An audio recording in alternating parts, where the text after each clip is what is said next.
As I started to think about being a conductor, I started already at the beginning to study the score of the Matthew Passion.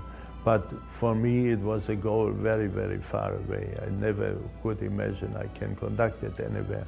And then I did it. It was in my 50s, and so I could do it first time after I have studied it for decades already. It was forgotten about 100 years before Mendelssohn has discovered it, and he conducted it again. Incredible that such a great oeuvre could be forgotten for such a long time, because most of the people didn't take it so serious, because at that time this music was frightening for the people. In the church it was not enough sacred, and there is one remark which was done by somebody who was in the first performance of Thomas Church, that a lady came out of the Thomas Church. This is not music for the church, this is music for the theater. For me, each situation in the Matthew Passion is created musically so believable and so modern. So you have to go into it with the feeling of a modern man.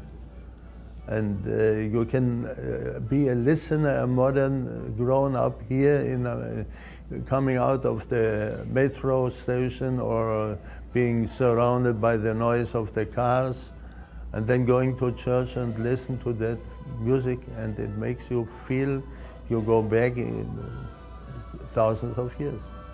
For me, I always try to look behind the meaning of the composer, and I try to be really the interpreter of somebody who I feel I should be only his servant. I shouldn't be the ruler or the dictator.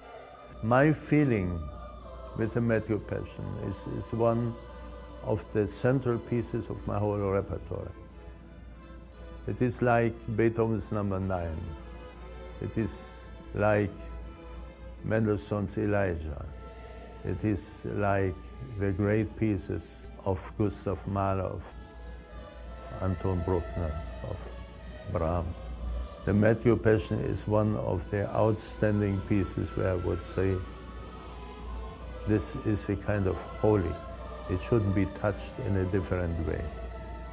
If I saw some performances played the Matthew Passion original music with some semi-staged performance, I was awfully disturbed, because it shows the outside of the story and not the inside, what Bach wanted to do.